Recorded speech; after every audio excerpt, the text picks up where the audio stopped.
Back ಪೇನ್ಗೆ doctor ಹತ್ರ appointment ಮುಂದೆ fix ಮಾಡ್ಕೊಂಡು ಲಾಂಗ್ ಟೂರಿಂಗ್ ಏನಾದ್ರು ಪ್ಲಾನ್ ಮಾಡ್ಕೊಳ್ಳಿ. ಏನು ಅರ್ಥವೇ ಆಗ್ತಿಲ್ವೇ. ನೀವು ನೋಡ್ತಾ ಇದ್ರ Suzuki Gixxer SF street sports firing ಅಂತ ಹೇಳ್ಬಿಟ್ಟು, ಬಟ್ ಗಾಡಿಯಲ್ಲಿ ಅಷ್ಟು ಫೈರ್ ಏನಿಲ್ಲ. 155cc ಇಂಜನ್ ಇದು, ಫ್ಯೂಯಲ್ ಟ್ಯಾಂಕ್ 12 ಲೀಟರ್ಸ್ ಇರುತ್ತೆ. ಮೈಲೇಜ್ ಬಂದ್ಬಿಟ್ಟು 48 ಹತ್ರನು ಕೊಡುತ್ತೆ, ಹೈವೇಲಿ 50 ಕೊಡುತ್ತೆ. ಕ್ಲಿಯರೆನ್ಸ್ ಬಂದ್ಬಿಟ್ಟು 165 mm. ಯಾವ ತರ ಆದ್ರೂ ಲೀನ್ ಮಾಡು ಸಖತ್ತಾಗಿ ಬ್ಯಾಲೆನ್ಸ್ ಕೊಡುತ್ತೆ. ABS.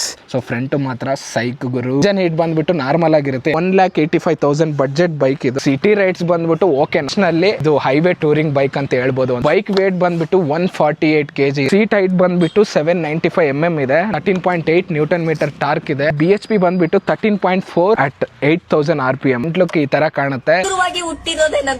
ನೀವು ಜಾಸ್ತಿ ಲೀನ್ ಆಗೋದು ಅವಶ್ಯಕತೆನೇ ಇಲ್ಲ. ಇವು clip on handle bars. Light ಮಾತ್ರ ದಿ ಬೆಸ್ಟ್ ಅಂತಾನೆ ಹೇಳ್ತೀನಿ ನಾನು. ಸ್ವಲ್ಪ ಗೇರ್ ಹಾರ್ಡ್ ಇದೆ ಏನೋ ಅಂತ. ಸರ್ವಿಸ್ ಆ ವಿಷಯಕ್ಕೆ ಬಂದ್ರೆ ಅರೌಂಡ್ 2,000 ಅಲ್ಲಿ ಆಗೋಗುತ್ತೆ. ಪರ್ಫಾರ್ಮೆನ್ಸ್ ಲೆವೆಲ್ ಬೈಕ್ ಆದ್ರೆ ಅಲ್ಲ,